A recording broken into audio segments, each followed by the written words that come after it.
Halo, Halo, habari ya asubuhi. nzuri. Ujambo Sijambo. za kwako? Nzuri, mimi ni Mwanapai. Ndio, karibu. Asante, niliona meseji yako. Sawa. Kuhusu pai nimeshanunua, lakini sasa nikaona kwamba umesema kuna mahali ambako unaweza ukajiongezea kipato. Ndio. Ndio hiyo nilitaka kujua. Okay, hii ni fursa ya Ndio. Cryptex. Sijui kama umeshaisikia. Ehe, Hii Cryptex ni mradi ambao ulianza mwaka 2016 ndio, nchini Ujerumani, ndio, na ulianzishwa kwa ajili ya kuwasaidia wajasiriamali na wastaafu. ndio. Kwa hiyo na mimi ni mmojawapo mstaafu ambaye nilishanufaika. Sawa. Wenyewe wamejiunda kutokana na taasisi 3. Ndio. Taasisi moja ni mabenki 41 yamo na ya exchange, kwa mfano Binance. Binance unaijua? Ndio. Sasa yako 41 exchange hizo, halafu kuna bima ya kulinda mkopo, lakini kuna Cryptex yenyewe. Ndio. Kwa hiyo hawa watu unashirikiana nao kwa kudeposit wewe dola 100 ambayo sawa na 300 ya Kitanzania. Ndio. Kwa hiyo mimi nakuwa nimekupa linki, wewe unajisajili. Kwa hiyo hapo unapoweka tu hela, sekunde hiyo moja wanakupa dola 35,000. Kweli? Dola 35,000 sawa na milioni 94.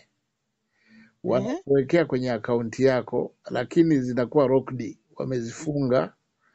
Lakini kutokana na teknoloji na mifumo ya kisasa, wanaanza kuifanyia biashara wenyewe ikiwa kwenye akaunti yako, ila wewe unakuwa unaiona tu miamala, faida jinsi inavyoingia, jinsi wanavyojilipa, kila kitu unakuwa unakiona.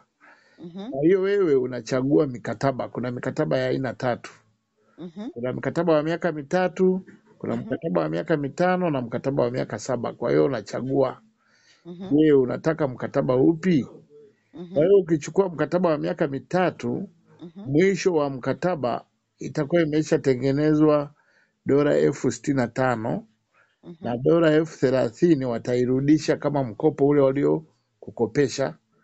Kwa hiyo utabaki na dola 35,000 kama faida yako. Kwa hiyo ni sawasawa na milioni 100 unaipata. Lakini kumbuka wewe ulikuwa umetoa 300,000 ya Tanzania. Ndio. Utapata milioni 100 baada ya miaka 3. Na baada ya miaka 5 utapata bilioni 1.2. Na baada ya miaka 7 utapata bilioni 3.5. Kwa hiyo kipindi chote hiki cha kusubiri mkataba, hautaona wanakuuliza riba, hautaona wanakuuliza marejesho wanarejesha wenyewe. Halafu hata wadhamini hawakuulizi. Mfumo unajitosheleza kabisa kwamba wewe, kwa sababu una email yako ambayo utakuwa umejisajili nayo. Maanake kwenye kujisajili unasajili email na password basi. Kwa hiyo email tayari inawakilisha kwamba wewe una kitambulisho, kwamba wewe ni mwananchi, sio roboti. Kwa hiyo tayari unajidhamini mwenyewe, ndio maana wanakuamini, wanakupa hiyo hela, wanakuweka kwenye akaunti, wanailoki ili usiichukue, ili waifanyie biashara, na mwisho wa siku unakuja kupata fedha yako. Kwa hiyo ni faida namba 1. Ila pia wameruhusu kwamba unaweza ukatoa hela kidogo kidogo, dola 25 minimum. Kwa hiyo unatoa kidogo kidogo mpaka inapofika dola 100 mkataba wako unaanza kuhesabu. Lakini pia unaweza ukachukua mkataba wa dola 1,000 ambapo anakupa mikataba 10, alafu anakuongezea 5 ya ofa, mikataba 15, unatoa dola 1,000 ambayo ni almost kama milioni 3 hivi. Kwa hiyo ni faida sasa namba 1, lakini kuna faida kama 5 humu. Hii faida namba 1 ni kwamba kama utataka kuchukua mikataba afu utulie tu usifanye kitu, lakini ukitaka kujishughulisha na kupata kipato zaidi, sasa unashirikisha watu, lakini hawalazimishi. Kwa hiyo ukianza kushirikisha watu, kila mtu mmoja unayemshirikisha unapata dola 30. Kwa mfano wewe sasa hivi ukiingia unalipa dola 100, mimi napata dola 30 hapo hapo dakika Ndio. hiyo, na hiyo dola 30 naitoa, ni 85,000 hiyo Unaitoa kabisa hiyo? kabisa kabisa, hiyo naitoa hapo, unaitoa, unaitumia tu, ni matumizi yako hayo. Ndio. Halafu na yule mtu atakaye kuwa ameingia, akiingiza mtu unapata tena dola 5. Sasa dola 5 ziko vizazi kama 10, yaani jinsi Ndio. wanavyoingizana hivyo vizazi 10, unapata dola 5 zote. Halafu ukishaingiza watu 4 tu unarudisha hela yako tayari, kwa sababu mtu mmoja si dola 30. Kwa hiyo ukiingiza watu 4, maana yake umeshapata dola 120. Kwa hiyo unarudisha ile dola 100 yako uliyotoa. Kwa hiyo unabakiza dola 20. Kwa hiyo hapa tunasema kwamba kwenye Cryptex hamna hasara, kwa sababu unarudisha hela yako, ili mradi wewe ushirikishe tu watu. Ukishashirikisha 4 unapata hela yako, na ukiendelea kushirikisha watu, ukifikisha watu 100, mradi unakupa dola 5,000 kila mwezi. Kwa hiyo mimi nina watu 300 sasa hivi, 300 kama na 65 hivi. Kwa hiyo watu 100 huwa nalipa dola 5,000 kila mwezi, na watu 100 dola 5,000, watu 100 dola 5,000 kila mwezi. Halafu pia nilishamaliza miaka 3, nilishalipwa milioni 100 kabisa, nilishalipwa, na zingine ziko kwenye process, kwa sababu nina mikataba 95. Nina mikataba, nilichukua mikataba ya miaka mitatu kama 30, mikataba ya miaka 5 kama 30, na mikataba ya miaka 7 kama 30. Na hilo ya miaka 7 imeshapungua, imebaki miaka 4, na miaka 5 imebaki miaka 2. Umeshaona? Kwa sababu nilikuwa naichukua kwa wakati tofauti, sio kwamba naichukua kwa mara moja tu, kidogo ya. Kwa hiyo ukiendelea kuweka watu, ndivyo hivyo unavyopata hela ya kila siku. Kwa mfano mimi kwa siku ninaweza, yani minimum mimi kwa siku napata dola 700 kwa siku. Yes, kutokana na watu hawa wanaoingia, na unaweza ukazidraw, yani hizo na withdraw hizo za nezi zinaingia, una withdraw hapo unatoa tu bila hata kuchelewa. Yes. Kwa hiyo wanakupitisha kwenye akaunti yako ya benki au wanafanyaje? Wanakupa kwenye akaunti ya Cryptex. Ni kwamba hapo unatakiwa uwe na akaunti ya Cryptex na unatakiwa uwe na akaunti ya Binance. Hata usipokuwa na Binance, kuna exchange nyingi. Exchange huwa ziko nyingi, ziko Trust Wallet, kuna Binance, kuna Bit, ziko nyingi. OKX, ziko nyingi. Kwa hiyo mojawapo ya Binance ndio watu naitumia, kwa sababu hiyo tumeshaizoea na ina mawakala wote wa M-Pesa, Tigo Pesa, Airtel Money. Ukiweka hela huko nje kwa mawakala, ukija huko kwenye Binance, unakuja unaichukua hela yako, unaibadilisha, unaiweka kwenye dola. Ukishaweka kwenye dola, basi wewe una deposit sasa kwenye hiyo account ya Cryptex.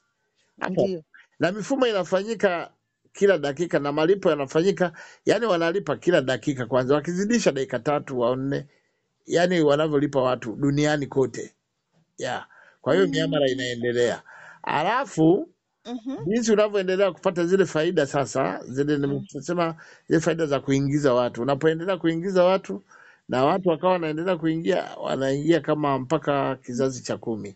Sasa hiyo ni faida ya pili. Faida ya tatu ni pale ambapo mtu wako atafikisha mwisho wa mkataba. Akifikisha mwisho wa mkataba, si analipwa milioni 100 kama miaka 3. Ndio. Wewe utalipwa 8% ya milioni 100, ambayo ni milioni 8. Hapo unalipwa. Hapo na wewe unalipwa Alafu kama amechukua miaka 5, yule atapata milioni 1.2, wewe utalipwa 8%, ni milioni 80. Yani unalipwa milioni 80 kwa sababu ulimshirikisha mtu. Ndio. Kama amechukua miaka 7, pia yule atapata bilioni 3.5, wewe utapata milioni 250, ndio 8% ya bilioni 3.5. Milioni 200. Na unavyosema kwamba unaweza ukawa unachukua 25%, unachukua pesa kidogo bila kusubiri miaka 3, hiyo inawezekana? Yani ni kwamba ile hela ya mkataba unasubiri mkataba wako uishe, lakini hii hela ya kushirikisha, ndio ya kushirikisha mtu unaichukua hapo, aurazi damu siku wala saa, dakika hiyo unatoa. Ukitaka kuiacha unaiacha, ila kwa sababu mahitaji ni mengi, unaichukua unaitumia, unaichukua ndio. unaitumia. Sasa hiyo baada ya miaka mitatu hawa watu hawawezi kupotea, maana watu Hawawezi, wakishaanza kwa sababu mimi nimeshapata milioni 100. Alafu ngoja nikwambie kitu kimoja. Wewe ukiweka 300,000 yako usiwaze miaka mitatu. Sasa kama ukishirikisha watu 4 hela ikarudi, unawaza nini ile hela uliyotoa nyingine? Umeelewa vizuri? Wewe umeweka 300,000 ukachukua mkataba, alafu ukashirikisha watu 4, 300,000 yako ikarudi.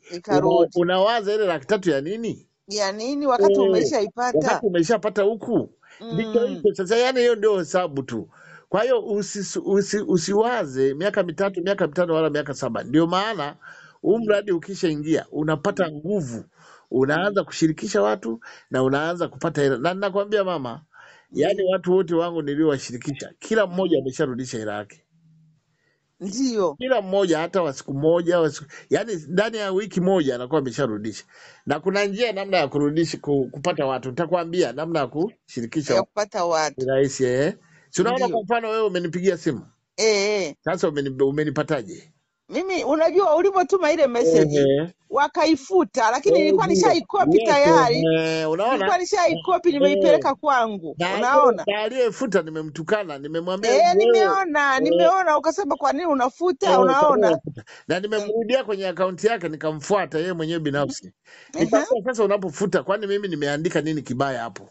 Kwa sababu unajua kibaya ningekuwa nimeandika kwamba aina fulani ya mradi. Au nikaweka link ndio makosa. Mimi nimekaribisha tu watu wapate fursa, kwa sababu humu kwenye pai kwani unapata nini? Si una maini tu, sio? Ndio. Sasa watu wasiende kupata fursa zingine. Nikamuuliza ina maana wewe huna kazi nyingine unayofanya? Mimi nimeshawaona kwamba hawa watu nilijua ulivyoituma tu nikaisoma nikaihamisha haraka sana. Haraka unaona? Nikasema hawa watu wataifuta na kweli nilipokuja kuangalia nikakuta wameisha eti hadi minifuta huyu mtu futa mtu wakafuta. Yaani kwa kweli watu wajinga mna hawana hata akili. Kwa sababu kila mmoja sio kwamba tunakula pai. Hii pai ni kitu cha ziada. Kwa hiyo lazima tupeane fursa watu wengine ambao hawajui. Kwa hiyo kwa mfano watu wengi sana wanaingia, hata yeye huyo yumo kwenye nani? Yumo kwenye Cryptex. Yumo jamaa namjua kabisa. Yumo kwenye Cryptex. Yumo na yeye ila anakuwa na wivu. Wivu. Alafu kuna na mwingine ambaye anachongea ungefungua siyo group lako siyo kitu gani. Unaona? Nikasema hawa watu wenyewe wana wivu. Wivu tu, yani wivu umewajia kabisa vizuri. Sasa dada, hebu tuendelee sana nikupe faida nyingine. Faida nyingine ni pale unaposhirikisha mtu hapo nimekwambia kwamba huyo mtu wa kwanza uliyekula $30 ambayo ni 85,000. Sasa miaka mitatu akifikisha unapata milioni 8, miaka mitano unapata milioni 80 na miaka 7 unapata milioni 250. Alafu kizazi cha pili sasa, si ulimweka mtu na yeye akamshirikisha mtu ukapata $5. Huyo naye unapata 5%.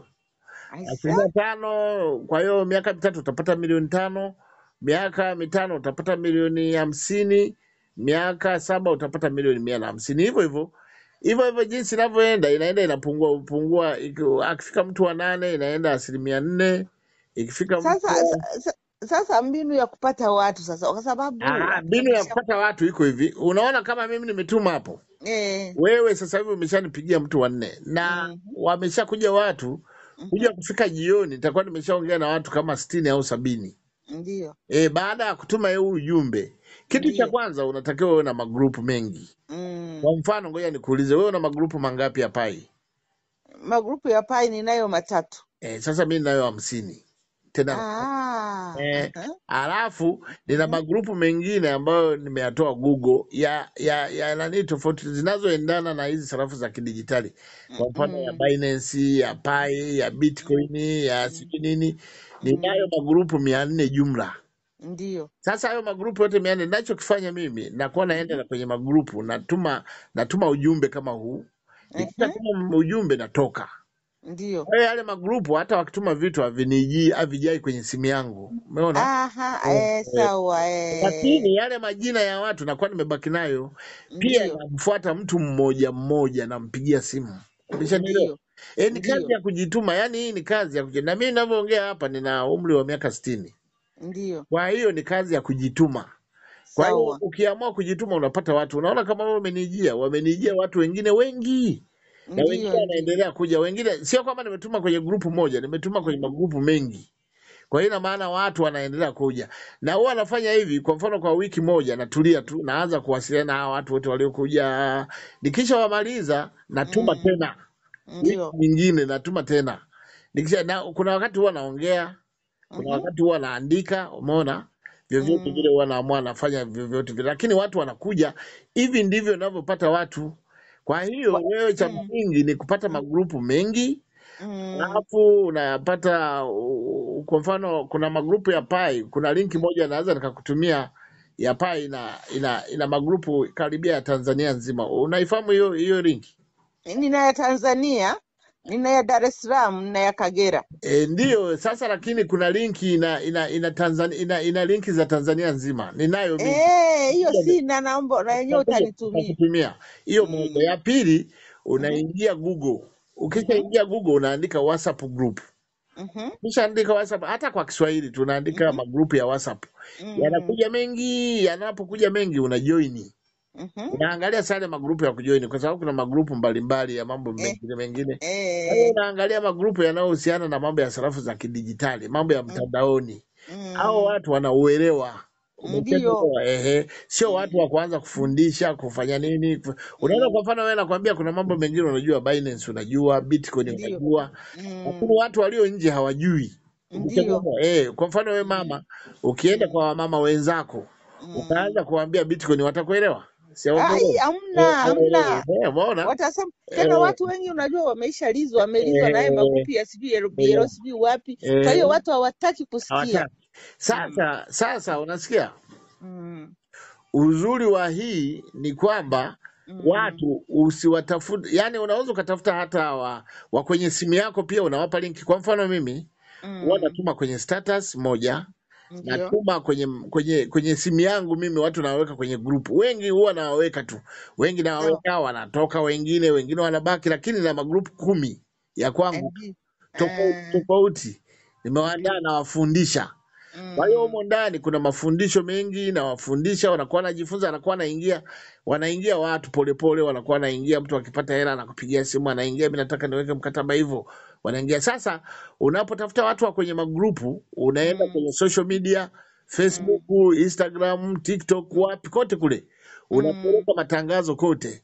Kwa hiyo watu wanakuwa wanakutafuta polepole. Kwa hiyo hata watu wanaoingia sio lazima wawe unaowafahamu wewe kwa karibu. Kwa mfano kuna watu wa South Africa, kuna watu wa Germany, kuna watu wa Congo, kuna watu wa Burundi, kuna watu wa mikoa mbalimbali, na watu wa sehemu ambayo mimi nayoishi sio wako wawili tu, lakini waliobaki wote ni watu wa mbalimbali ndio wameingia.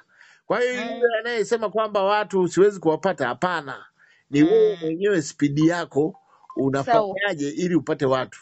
Sawa. Hiyo ndio njia. Nikwambie mama kabisa, ukiwa serious ukaamua, yani wewe unapata na hela inaingia vizuri sana bila hata shida.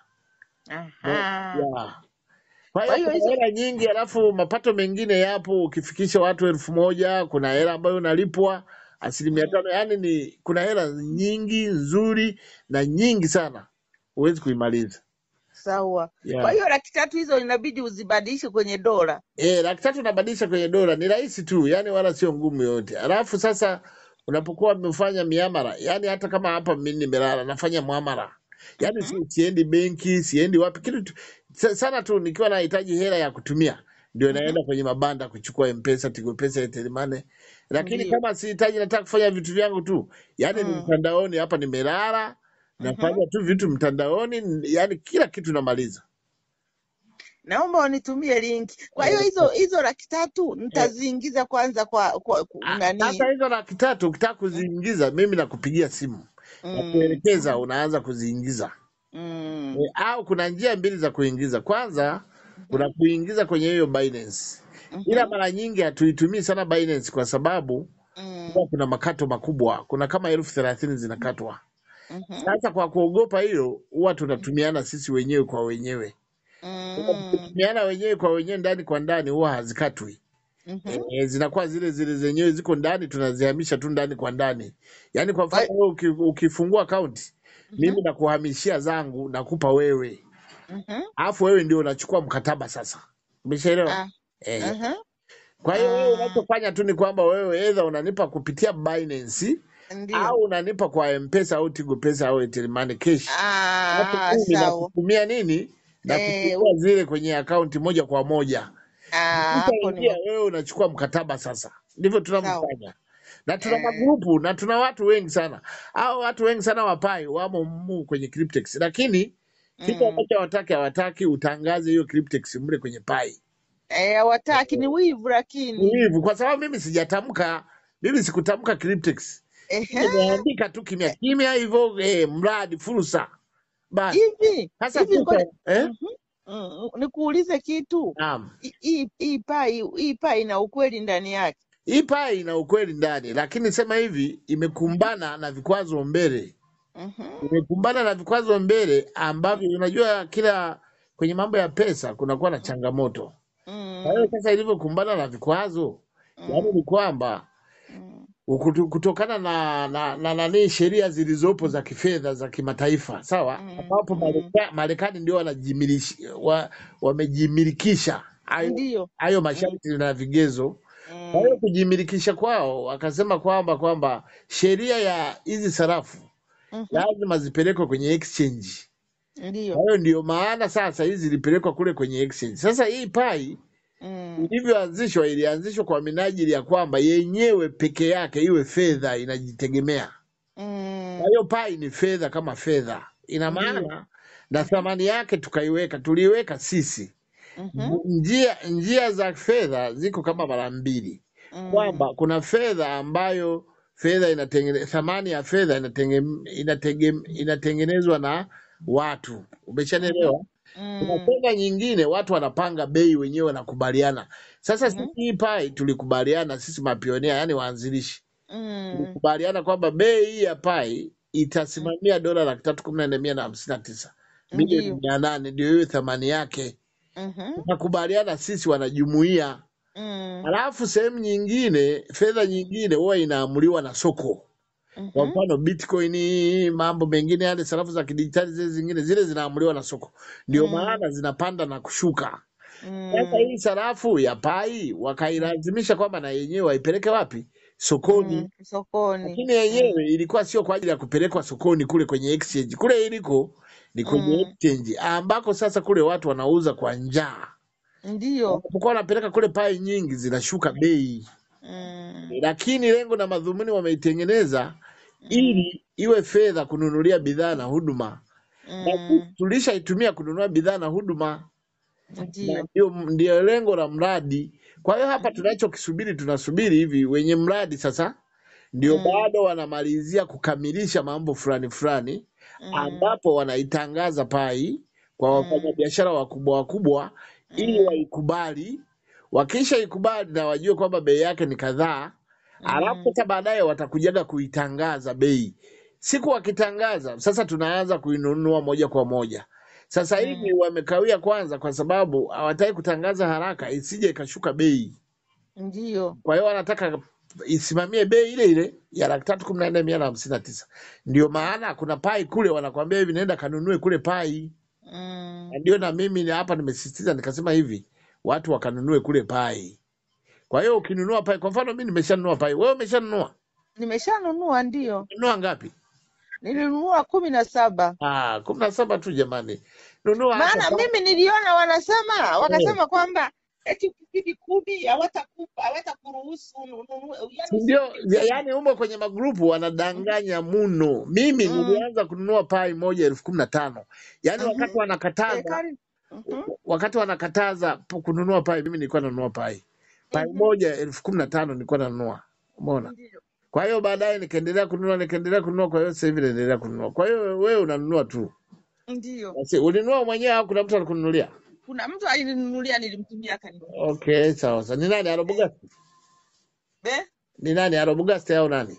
Hapana, kuna mmoja yuko Dar es Salaam, yuko kwenye grupu la Dar es Salaam. Okay, basi sawa, hamna shida. Yuko Dar es Salaam. Sasa Kwa ndio hiyo unaweza ukaongeza tu kanunua.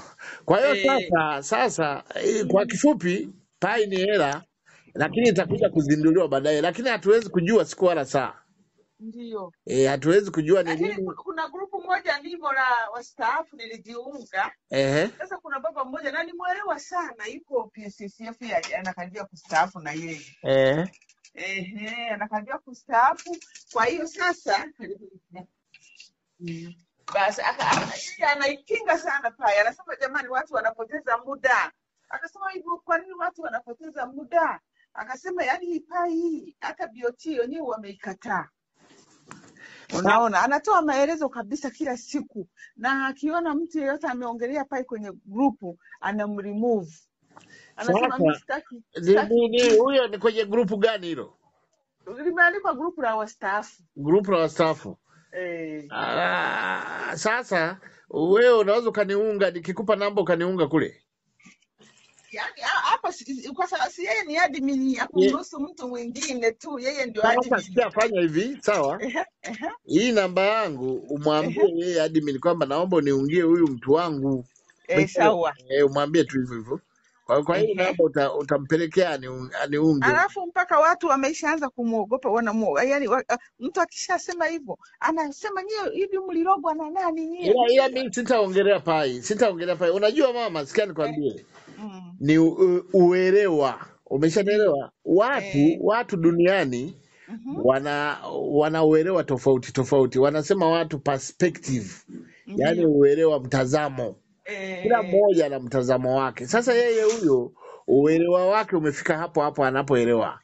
Sasa huyo baba, nikuulize swali, kwani anaelewa mambo ya sarafu za kidijitali? Anaelewa kwa sababu gani? Kuna wakati alishawahi kutuambia hapa kwamba watu mtutoe pesa, kuna pesa imeingia, nakuja Ibrahim, kuna pesa ambazo zinatoka sijui nini, akatutolea na chati, akatuwekea na chati. Watu wakaweka hela. Unaona, mimi Mr. hapa aliweka milioni 10. Mimi nikaweka milioni 6. Mimi mwenyewe nikaweka milioni 6. Watu waliweka hela nyingi. Mbona watu waliweka hata milioni 50? Lakini tulikuja kuliwa. Alisema hiyo pesa mpaka na leo anatuambia tusubiri, sasa hivi ni mwaka wa pili. Akasema unajua hivi vitu kwenye mtandao sijui wameingia hackers sijui wamefanya vitu gani, lakini pesa itarudi. Watu wanalia, wanasema basi turudishie hela yetu tu, usitupe nani faida, lakini sisi mtaji urudi. Mpaka na leo hazijarudi. Sasa huyo kwa kweli huyo ameshawaliza. Unajua kuna humu kwenye mtandao, yani wanasema hivi, kila kwenye mamba na kenge, kwenye kila msafara wa mamba na kenge wamo. Ndio. Sasa hata ukienda kwenye mambo ya M-Pesa, Tigo Pesa, unakuta kwenye mambo ya M-Pesa. Unasikiaga kuna wezi. Ndio. Bado tunachukuaga hela. Ndio kama hivyo sasa, umeona? Sasa humu kwenye mambo ya mitandao kuna wizi mwingi. Uzuri wa sisi hii Cryptex yetu, kwanza hela unayoweka ni ndogo, 300,000.